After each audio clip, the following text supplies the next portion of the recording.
Bonjour, bienvenue sur galeriephoto.fr. Aujourd'hui, dans Affinity Photo, nous allons voir comment intégrer des presets, plugins et modules Photoshop dans Affinity Photo.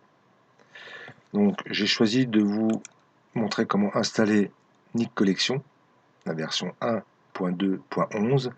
C'est la dernière version, la plus récente, gratuite, puisque les nouvelles versions sont payantes, mais elles sont tout aussi fonctionnelles. Donc vous double-cliquez sur Nik Collection Full 1.2.11 que je mets en téléchargement sous l'article.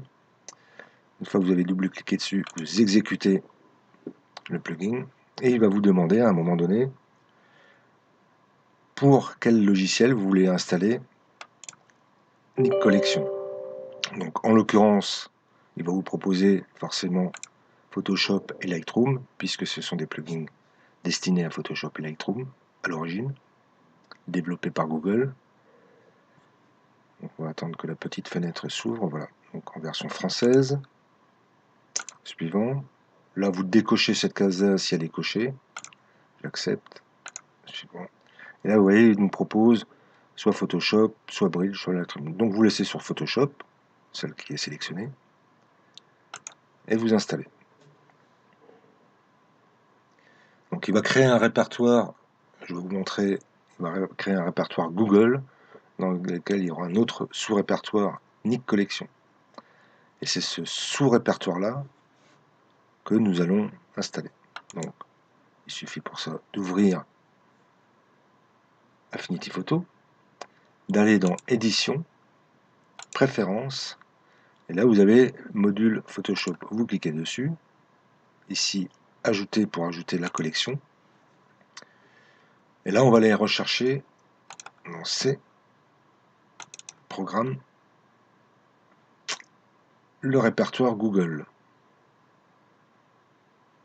qui est ici, et Nik Collection.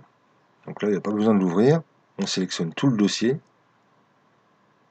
il est bien sélectionné, fermé. Et là, Affinity Photo va vous demander de redémarrer Affinity Photo. Donc, voilà, Nik Collection est installé.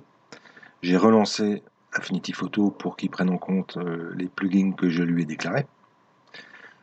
Je vais ouvrir une photo pour pouvoir vous montrer 2-3 petits réglages de Nik Collection. Donc là, j'ai ouvert une photo, en JPEG ou en RAW, peu importe. On va dans Filtre, Module, et là on voit que Nik Collection a bien été installé dans Affinity Photo. Donc je vais prendre par exemple Silver Effect Pro pour les noirs et blancs et nuances de gris. Donc là il ouvre le preset. Vous voyez qu'il ouvre une nouvelle fenêtre indépendante de Affinity Photo. Et là j'ai ma photo qui est en gris, effectivement, avec ici pas mal de réglages. Donc vous avez tous les réglages, il y en a 38 dans Silver Effect Pro. Et vous les avez également classés en différents domaines. Donc classique, moderne, rétro. Donc rétro par exemple, si je clique là, hop, il modifie. Je peux aller voir différents modèles. Voilà. Donc par exemple, je vais prendre ça, il me met un cadre. Enfin, sur la droite, vous avez différents réglages, luminosité, contraste, structure, les ombres, les tons clairs. Voilà. Les points de contrôle pour les réglages effectifs. Vous avez pas mal de réglages. Je vous laisse découvrir toutes les possibilités de ce preset. Là, vous avez avant-après avec vos différentes photos. Quand je clique sur OK, il va appliquer les modifications à ma photo. Voilà. Dans Affinity Photo, il suffit d'enregistrer. Et c'est terminé. J'espère que cette vidéo vous aura été utile. À très bientôt sur galeriephoto.fr.